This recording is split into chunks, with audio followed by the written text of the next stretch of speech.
اسرائیل نے 9 ستمبر 2025 کو دوحہ پر حملہ کر دیا۔ یہ 1981 میں بغداد کے ایٹمی ری ایکٹر جیسا حملہ تھا، اچانک کیا گیا اور کسی کو کانوں کان خبر نہیں ہوئی۔ دوحہ میں حماس کی لیڈرشپ کی رہائش گاہیں اسرائیل کا ٹارگٹ تھی۔ اسرائیل کے اس آپریشن کے بارے میں 2 معلومات ہیں۔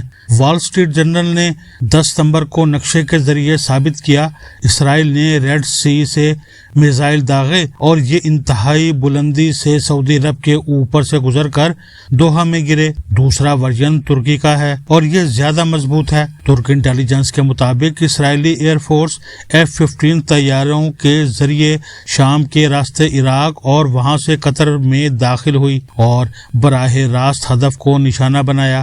F-15 اسٹیلتھ طیارے ہیں جنہیں ریڈار ٹریس نہیں کر سکتے، لیکن ترکی انٹیلیجنس کو یہ نظر بھی آئے اور انہوں نے حماس کی لیڈرشپ کو بر وقت اطلاع بھی دے دی، جس کے بعد اسرائیل کا ہدف حماس کے 5 سینئر رہنما خالد مشعل، خلیل الحیہ، ظاہر جبارین، محمد درویش اور ابو مرزوق وہاں سے نکل گئے۔ تاہم خلیل الحیہ کا بیٹا حمام خلیل الحیہ اور حماس دفتر کے مینیجر جہاد العبد شہید ہو گئے۔ قطر میں سینٹ کام کے سب سے بڑے بیس العبید میں 10,000 امریکی فوجی ہیں اور ان کا سربراہ 4 اسٹار جنرل ہوتا ہے۔ بیس پر دنیا کے جدید ترین سسٹم لگے ہیں۔ قطر کی سیکیورٹی امریکہ کے پاس ہے اور قطر ہر سال امریکہ کو اس کے بدلے کئی بلین ڈالر ادا کرتا ہے۔ قطری حکومت نے امریکہ کی ہدایت پر دوحہ میں حماس سے دفتر بنوایا تھا اور یہ امریکہ کی خواہش پر حماس لیڈرشپ سے مذاکرات کر رہی تھی،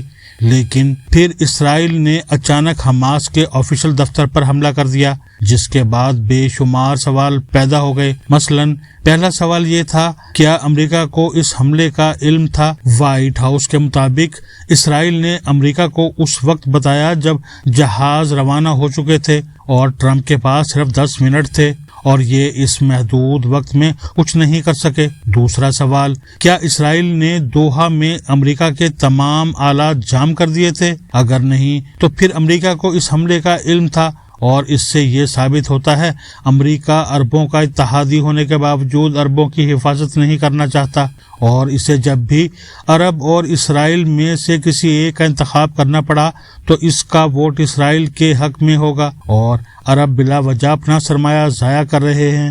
اور اس کے برعکس اگر امریکہ کو علم نہیں تھا تو اس کا مطلب ہے اسرائیل کی نظر میں امریکہ کی کوئی اہمیت نہیں، اور یہ امریکہ کے کسی بھی دوست کو کسی بھی وقت ٹارگٹ بنا سکتا ہے اور امریکہ اس کا کچھ نہیں بگاڑ سکتا۔ یہ صورتحال پہلی سے کہیں زیادہ خطرناک اور الارمنگ ہے، اور اگر بالفرض محال اسرائیل نے امریکہ کی ٹیکنالوجی بھی جام کر دی تھی اور امریکی سیٹلائٹ اور ریڈار اپنے ہی بنائے ہوئے F-15 طیاروں کو فضا میں ٹریس نہیں کر سکے تو پھر یہ امریکہ سمیت پوری دنیا کے لیے تشویشناک ہے۔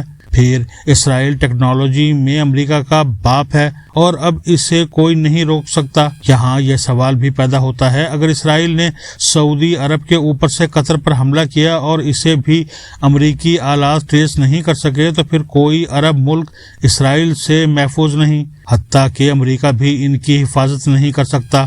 یہاں یہ بات بھی بہت اہم ہے، امریکہ کو آج عربوں کی ضرورت نہیں رہی۔ امریکہ 2000 تک تیل کا دنیا کا سب سے بڑا خریدار تھا، لیکن پھر شیل ٹیکنالوجی آئی اور امریکہ دنیا میں تیل کا سب سے بڑا ذخیرہ بن گیا۔ یہ اب خود ایکسپورٹر ہے، چنانچہ اب یہ عربوں کا محتاج نہیں رہا اور یہ گلف میں صرف روس اور چین کی وجہ سے بیٹھا ہے۔ یہ سمجھتا ہے اگر میں یہاں سے نکل گیا تو روس اور چین تیل کے اس دہانے پر آ بیٹھیں گے جس سے امریکہ کو نقصان ہوگا، لہٰذا یہ گلف کی ریت نہیں چھوڑ رہا۔ عرب 3 وجوہات سے امریکہ کے محتاج ہیں۔ پہلی مجبوری بادشاہت ہے، عرب میں امریکہ کی وجہ سے بادشاہت قائم ہے، جس دن امریکہ ہٹ گیا اس دن تخت ہلنے لگیں گے۔ دوسرا، شاہی خاندانوں کی ساری دولت مغربی ملکوں میں پارک ہے، لندن کی آکسفورڈ اسٹریٹ، شانزے لیزے اور مینہٹن کی زیادہ تر کمرشل بلڈنگز شاہی خاندانوں کی ملکیت ہیں۔ یہ جانتے ہیں جس دن امریکہ ناراض ہو گیا اس دن یہ جائیدادیں ضبط ہو جائیں گی اور یہ فٹ پاتھ پر آ جائیں گے۔ اور تیسری وجہ امریکہ کے جنگی آلات ہیں۔ اربوں کے پاس جنگی طیاروں سے لے کر رائفلوں تک امریکہ اور یورپ کے آلات ہیں، لیکن ان کے پاس انہیں چلانے کی اہلیت اور فورس دونوں نہیں۔ خربوں ڈالر کے آلات ان کے بیسز میں موجود ہیں مگر چلانے والے نہیں ہیں، لہٰذا یہ امریکہ کو بھاری معاوضہ دے کر ماہرین منگواتے ہیں۔ امریکی ریت میں جانا پسند نہیں کرتے، چنانچہ یہ کانٹریکٹ لے کر اسے سبلیٹ کر دیتے ہیں، جس کے بعد عرب چھاؤنیوں میں مشرقی یورپ کے یہودی اور اسرائیلی آ کر بیٹھ جاتے ہیں، اور پھر اس کا نتیجہ یہ نکلتا ہے اسرائیلی طیارے عراق یا سعودی عرب کے اوپر سے گزرتے ہیں تو کسی کو کانوں کان خبر نہیں ہوتی، عربوں کے آلات بند ہو جاتے ہیں اور یہ حملہ آور کو ٹریس نہیں کر سکتے۔ عرب بھی اس حقیقت سے واقف ہیں، یہ جانتے ہیں ہم اگر امریکہ کو ناراض کر دیتے ہیں تو پھر ہمارے خربوں ڈالر کے آلات بیکار ہو جائیں گے۔ آپ اب اس سیناریو کو ذہن میں رکھ کر صورتحال دیکھیں۔ عربوں نے امریکہ کی دوستی کے لیے خربوں ڈالر ضائع کر دیے، لیکن امریکہ جون 1981 میں اسرائیل سے عراق کا ایٹمی ری ایکٹر نہیں بچا سکا، اور یہ ری ایکٹر بھی امریکہ کے اتحادی فرانس نے لگایا تھا، اور حملے کے دن بھی وہاں سینکڑوں فرینچ شہری کام کر رہے تھے۔ یہ تاریخ 9 ستمبر 2025 کو دوسری بار دہرائی گئی۔ قطر کے العبید ایئر بیس پر موجود 10,000 امریکی فوجی اور 100 ارب ڈالر کی ٹیکنالوجی دوحہ کو حملے سے نہیں بچا سکی۔ اسرائیل نے اکتوبر 2023 میں غزہ پر حملہ شروع کیا۔ عرب 2 برس سے امریکہ سے جنگ بندی کی درخواست کر رہے ہیں۔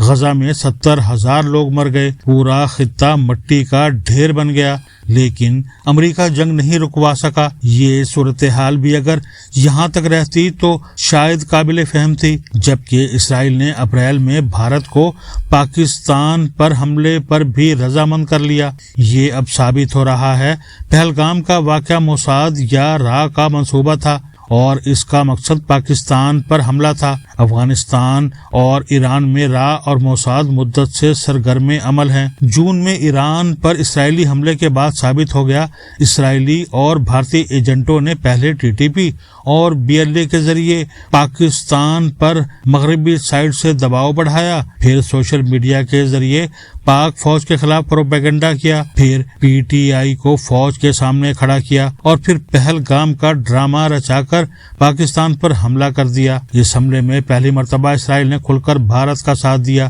اور اسے ہاروب ڈرونز، ماہرین اور سیٹلائٹ کی مدد دی، لیکن اللہ کا خاص فضل تھا۔ پاکستان نہ صرف بچ گیا بلکہ دنیا میں اس کی عزت میں بھی اضافہ ہوا۔ اسرائیل نے اس کے بعد 13 جون کو ایران پر حملہ کر دیا، لیکن ایران نے 8 جرنیلوں، 17 سائنسدانوں، نتنز نیوکلیئر سائٹ کی قربانی کے باوجود اسرائیل کی مت مار کر رکھ دی۔ اسرائیل پر پہلی مرتبہ میزائلوں کی بارش ہوئی اور نیتن یاہو کو جارحیت کا مزہ چکھنا پڑ گیا۔ اگر اس وقت امریکہ اس کا ساتھ نہ دیتا تو ایران اب تک تل ابیب کو غزہ بنا چکا ہوتا۔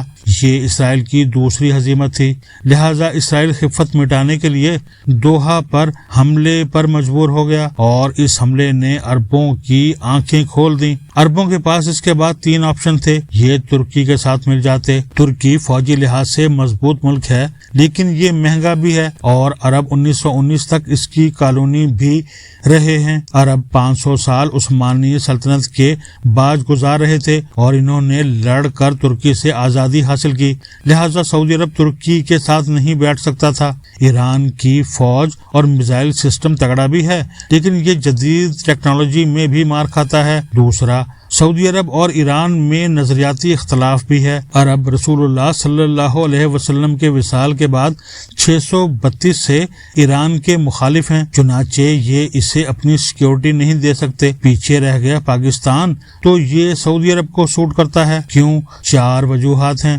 یہ دنیا کی واحد اسلامی نیوکلیر پاور ہے۔ دوم، فوج بے انتہا تگڑی، پروفیشنل، نڈر اور مستقل ہے۔ کسی بھی دور میں سیاستدان اس پر اثر انداز نہیں ہو سکے، حتیٰ کہ ذوالفقار علی بھٹو جیسا عالمی لیڈر بھی فوج کو قابو نہیں کر سکا۔ سوم، ہم سعودی عرب کو سستے پڑتے ہیں۔ سعودی عرب کی حفاظت ہمارے ایمان کا حصہ ہے اور ہم خدمت مفت بھی کرنے کے لیے تیار ہو جاتے ہیں۔